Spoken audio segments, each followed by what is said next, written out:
Now it's time to hand rub the edges the old-fashioned way.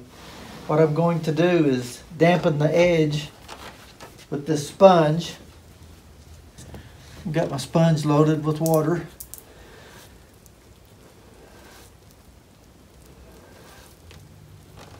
Get the edge of my leather wet here. Get it just right.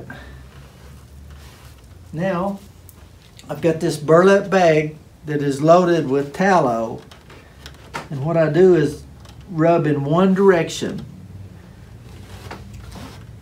That makes your edges super slick. Kind of seals them off a little bit. And it does make a difference in the appearance of your vegetable tan leather.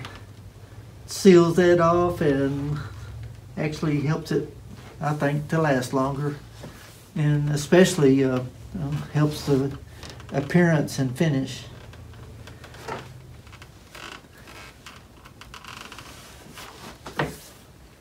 So that's how you rub and slick your edges real easy, and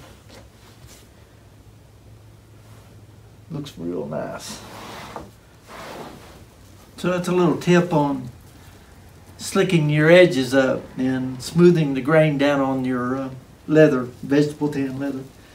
Appreciate you watching this, and you're welcome to subscribe to my YouTube channel if you're new to my channel here, and make a comment in the section below there, and possibly give me a thumbs up if you like what you see here. I'll try to do some more of these in the future. And I do appreciate you watching this.